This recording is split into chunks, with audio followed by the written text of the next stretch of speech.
Unfair ya. Kami, mamayad kami, putakay, aliway, lamamayad. Kasi naman, masikal na pang managitan kaya kami, mas maragula pa siguro kaya kami. Putakay, lamamayad, sasaw para ma-develop yung kaya katamong community ne.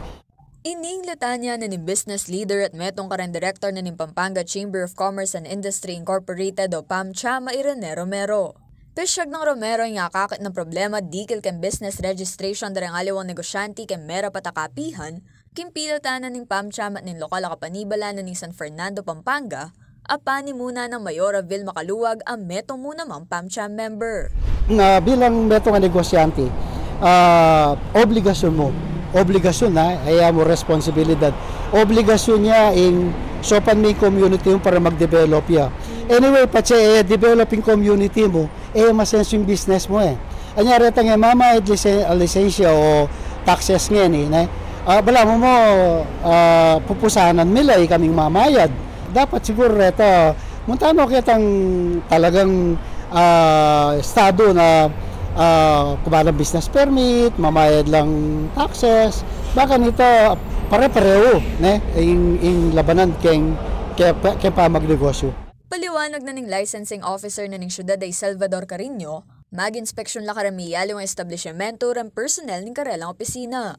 Tambing do kanong didinan notice to comply, then business establishments aakakit da nga lang permit. At nung ela kanong makapag-comply, pansamantala ro kanong pasarare ni hanggang ela manikwang permit. Data po ating balong establishments na mag-operate without permits, you can report them to us and we will conduct an investigation and double check nung ping alala pong permits na mag-operate la po king syudad. Alaya pang malinong datos in city government, dikil karambilang darang establishmento walang permit, pauli na kanuning milabas sa pandemya at marakal na negosyo. Anya naman adwa ng dana naman kanu, ing south darang memalen bang identify dongan dem business sa alang permit. Sabi dapin po ring matwa, abe-abe bang matibe awari po. Lalos na po, king dagol na po ng syudad, na yung kaya katamo pong economic activity po biro-biro. Mas masanting po nung may